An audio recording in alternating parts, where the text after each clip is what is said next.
Assalamualaikum warahmatullahi wabarakatuh. Perkenalkan, nama saya Hafidah. Di sini saya akan menjelaskan pengertian, tujuan, ruang lingkup, dan peran guru dalam administrasi peserta didik. A. Pengertian administrasi peserta didik. Administrasi pendidikan terdiri dua kata, yakni administrasi dan pendidikan. Keduanya memiliki pengertian tersendiri. Administrasi berasal dari bahasa Latin yang terdiri dari ad dan ministro. Kata ad artinya intensif, sedangkan ministro artinya melayani, membantu atau mengarahkan.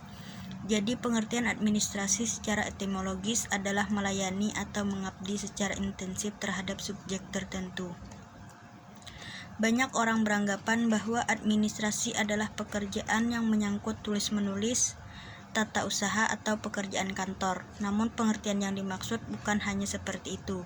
Administrasi adalah suatu proses pengintegrasian segala usaha kerjasama untuk mendayagunakan sumber-sumber personal dan material sebagai usaha untuk meningkatkan pengembangan kualitas manusia secara efektif dan efisien.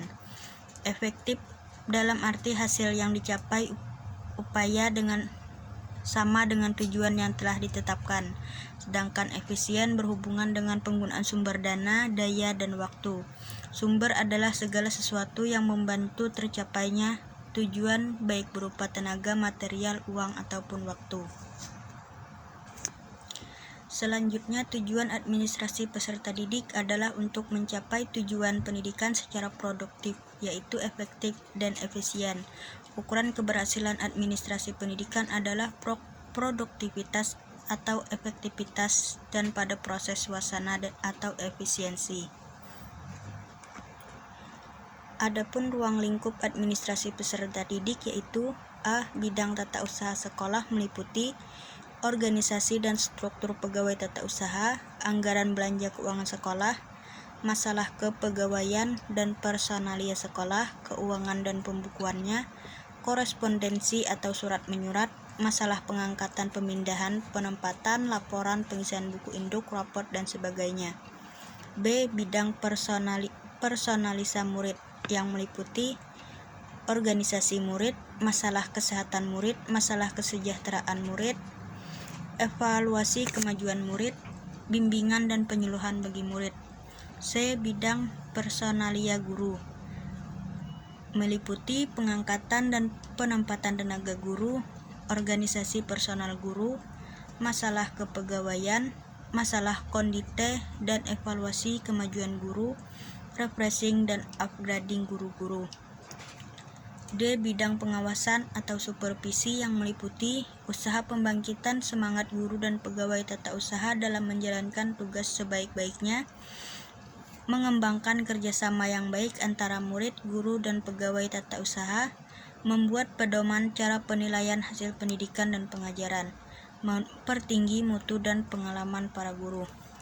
E. Bidang pelaksanaan dan pembinaan kurikulum.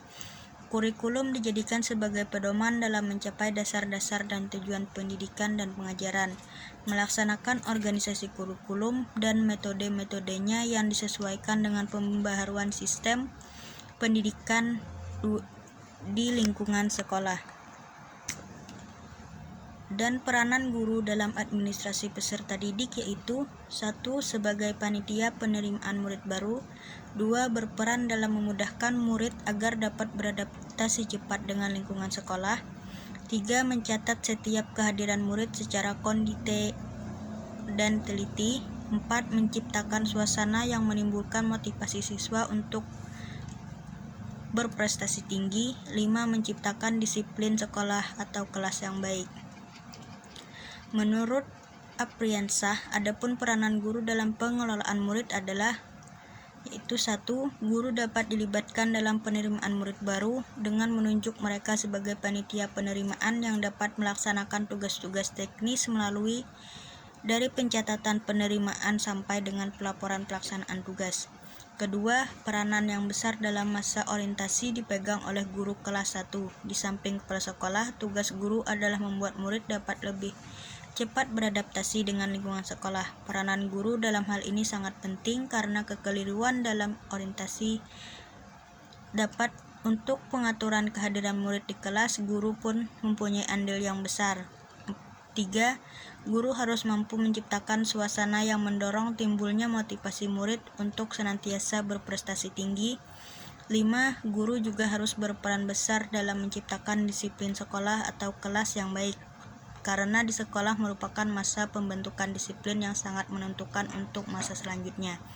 Untuk membuat murid disiplin, guru diharapkan mampu menjadi contoh atau panutan bagi murid-muridnya.